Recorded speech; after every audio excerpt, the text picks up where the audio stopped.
네, 계속해서 이번에는 대통령실 비서관을 지내셨던 김성회 전 비서관과 함께 자, 이번 대선 과연 어떻게 진행될지 저희 펜앤드마이크가 확실한 그 여론조사 결과도 갖고 있으니까 한번 제대로 대화 한번 나눠보도록 하겠습니다. 비서관님 어서 오십시오. 예, 안녕하세요. 비서관님도 조금 전에 이제 보셨는데요.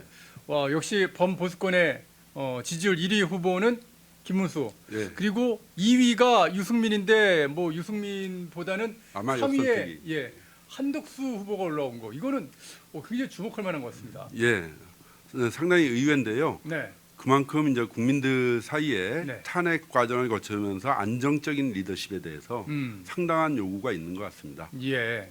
특히나 또 2위에 유승민이 올라온 걸 왜라고 생각하세요? 그건 아무래도 이제 저쪽 이제 범보수권 할 적에는 꼭 저쪽에 있는 좌파 쪽 유권자들이 네. 역선택을 하거든요. 아하. 그래서 한꺼번에 역선택 방지 조항이 있으면 사라지는데 그렇지 않고 역선택을 하게 될 경우 꼭 유승민 후보가 많이 튀어오릅니다. 뭐 실제로 저희도 아까 제가 좀 설명을 드렸지만은 좋아하는 대통령 이렇게 뽑아보니까 예. 어떻게 보면은 이승만 박정희를 좋아하는 분보다는 노무현 그리고 김대중 대통령을 좋아한다는 사람이 좀 많았지 않습니까? 예, 예. 아마 역선택의 영향이 좀 있지 않았나. 그렇다면 실질적으로는 1위가 김문수 후보고 예. 2위가 한덕수 후보라는 거네요. 예, 한덕수 예, 그렇죠. 대행이라는 거네요. 예, 예. 그 외에 뭐 홍준표 후보라든지 한동훈 후보 그리고 오세훈 오세훈 예. 후보, 나경원 후보 네. 뭐 이 정도가 이제 지명도에서 선두를 달리는 그룹인 것 같습니다. 예, 잠시 후에 좀 얘기를 좀 나누도록 하겠고요. 자, 이런 가운데 국민의힘이 이제 경선 룰을 확정을 해서 발표를 했는데요. 1차에서 다음 주 수요일입니다. 다음 주 수요일 1차에서 4명을 뽑는데 전체를 다 국민 인기 투표죠. 어떻게 보면 예, 여론조사로 해서 뽑는다고 그랬겠습니다.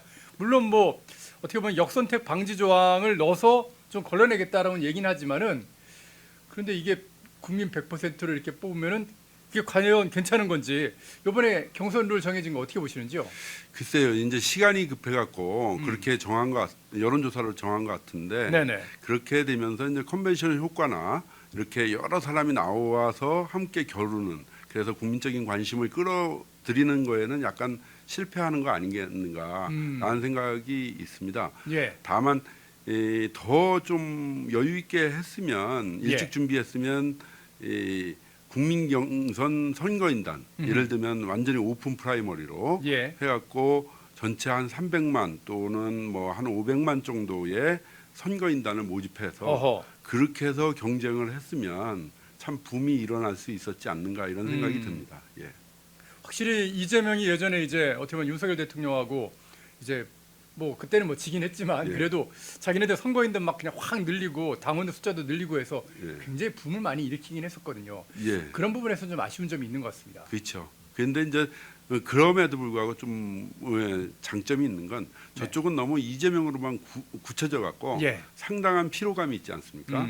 그래서 피로감에서 이제 이재명의 피로감보다는 이쪽이 그래도 여러 사람들이 경쟁하면서 그 중에서 뽑히는 그 기대감 예. 이것이 더 좋지 않을까, 긍정적이지 않을까 이런 생각을 합니다. 제가 왜 이 컨벤션 효과 떨어지는 게 참 걱정을 하냐면 이게 제가 오늘 아까 오후에 요 키워드 검색이 이게 어떤 거냐면요. 언론진흥재단이라고 한국에 있는 모든 언론사들이 저희 펜앤드마이크도 마찬가지입니다. 기사를 쓰면은 그 기사를 이 언론진흥재단에서 다 모아서 그 안에서 이제 키워드를 뽑는 건데 보시는 것처럼 윤석열 대통령이나 한덕수, 뭐 트럼프의 이름이 있고 이재명의 이름이 있는데 이번에 그렇게 국민의힘에서 뭐 출마를 많이 했다고 하는데 국민의힘 후보들의 이름이 국민의힘에서 1등을 네. 하는 김문수 후보의 이름조차도 지금 없습니다. 이거는 좀 문제가 있지 않을까요? 그렇죠. 그게 바로 이제 탄핵 네. 사태 때 계속해서 대통령과 국민의힘이 거리두기를 했었지 않습니까? 그 거리두기를 하면서 사실상 국민의힘이 정치권에서 핵심 의제에서 빠져버렸습니다. 예. 그리고 길거리 광장 여론이 상당히 지배하는 그런 상황이었기 때문에 그래서 이제 국민의힘이 저 모습이 된 건데요. 예. 저거는 아무래도 국민의힘 내에서 자꾸 중도 합리론이라든지 하는 PC주의 때문에 예. PC주의가 이제 좀 옳은 거, 합리적인 거, 뭐 또는 이론적인 거 이런 것들을 추구하지 않습니까? 예. 그러면서 상당히 이 윤석열 대통령의 탄핵 사태 때 자꾸 거리 두면서 안 끼려고 하는 예. 뭐 좀, 나중에 예, 들어왔죠. 어떻게 보면 예. 여론을 갖다가 페렌드마이크가 여론조사 해가지고 윤석열 대통령 지지율 한 50%까지 예. 끌어올리니까 그제서야 이제 뭐 윤석열 의원은 물론 뭐 처음부터 갔지만 예. 그제서야 좀 국회의원들이 나오기 예. 시작하셨죠. 그래서 사실상 예. 국민들 사이에서 국민의 의식에서 소외가 돼 있는 상황이라고 볼 수 있습니다. 아, 참 국민들은 다 이렇게 윤석열 대통령에 대해서 관심을 갖고 있는데 정작 국민의 힘은 국민의 생각에는 관심이 좀 없었구나. 그런 어리석은 말씀이네요. 짓을 한 거죠. 예. 자, 그렇다면요 말입니다.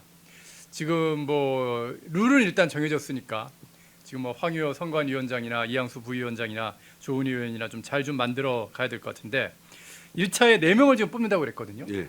그 4명 과연 누가 뽑힐 거라고 보시나요? 저는 조금 전에 얘기했었던 그 6명, 5명 정도의 메인 후보들 속에서 나오게 될 거라고 생각이 듭니다.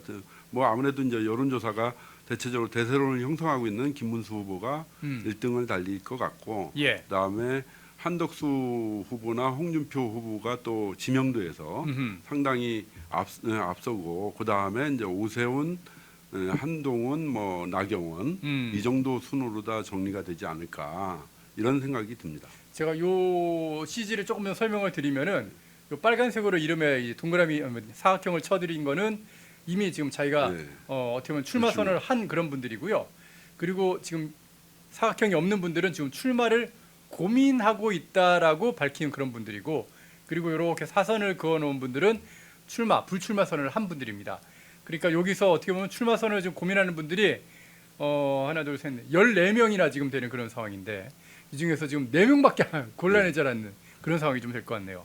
그러면 말씀하신 대로 거기서 김문수, 한덕수, 홍준표, 나경원 그리고 오세훈까지 네. 한 5분 정도.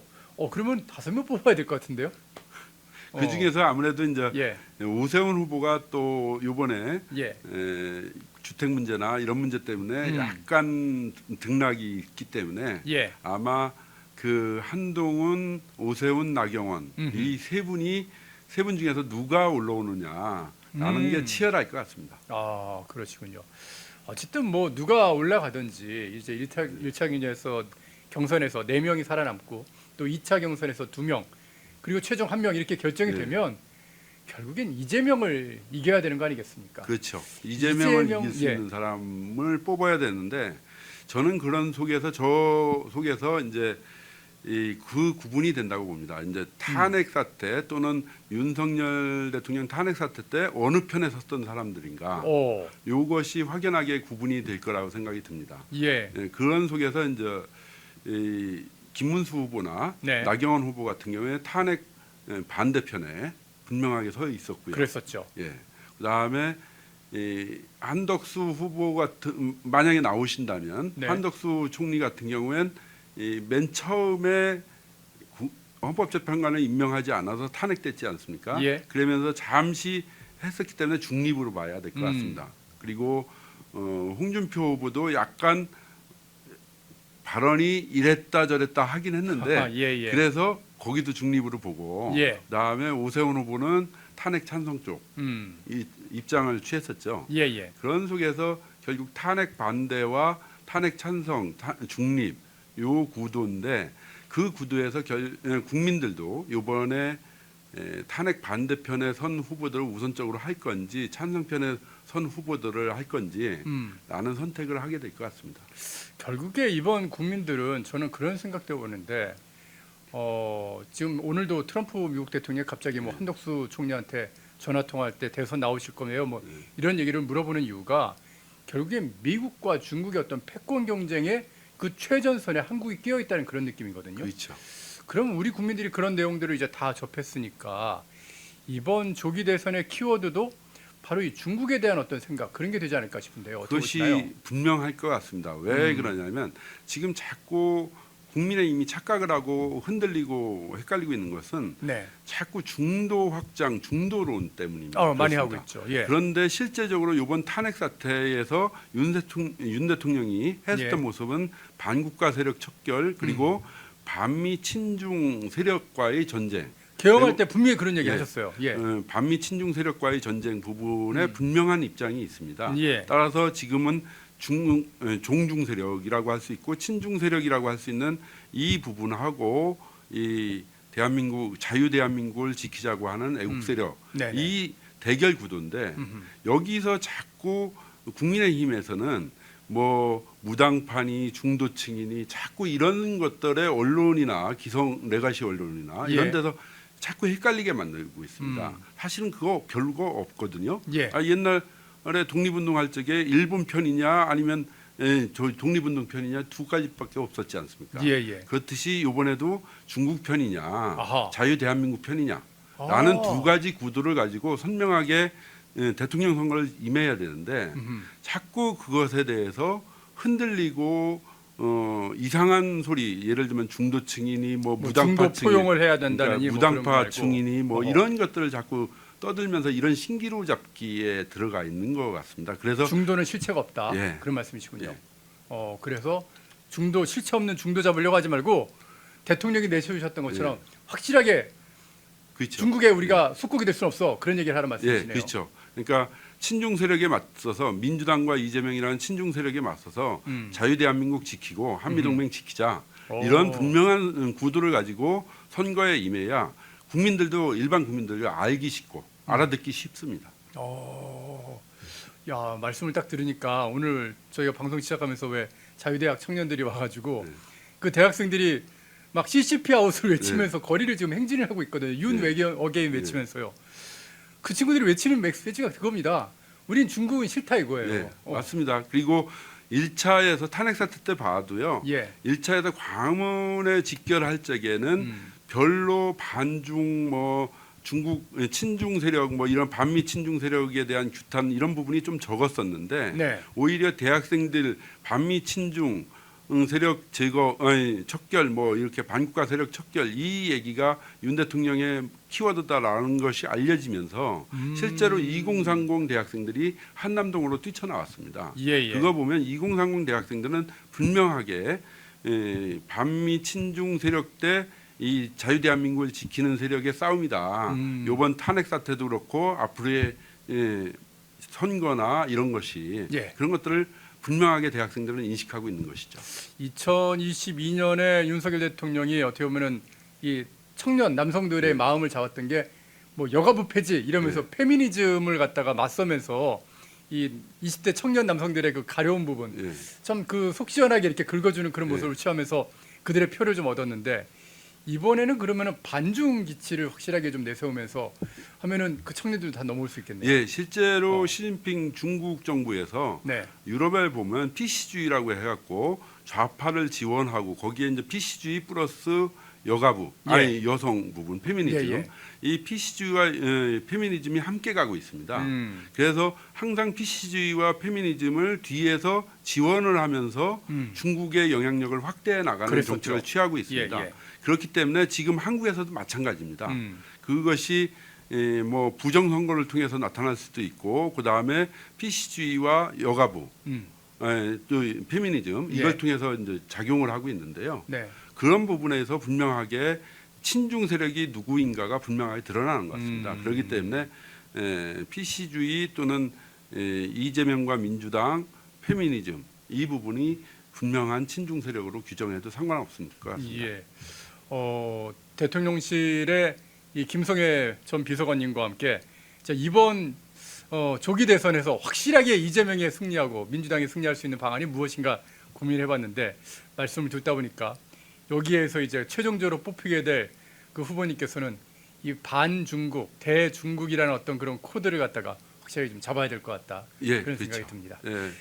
예, 오늘 김성애 전 비서관님과 함께 대선에 이길 전략 한번 생각해봤습니다. 오늘 말씀 잘 들었습니다. 예, 고맙습니다. 모두가 숨죽이고 침묵하던 시절 페렌데마이크는 앞장서 자유, 진실, 시장을 외쳤습니다. 자유우파 정권이 힘들게 다시 들어선 이후에도 대한민국을 위협하는 세력과의 싸움은 여전히 계속되고 있습니다. 2025년도에도 페렌데마이크는 흔들림 없이 달려갑니다. 자유민주주의 수호의 선봉이 되겠습니다. 2025년 페렌데마이크와 함께해 주십시오.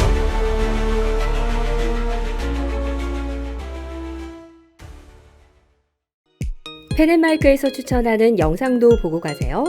다른 영상도 즐기시려면 구독 버튼을 꼭 눌러주세요.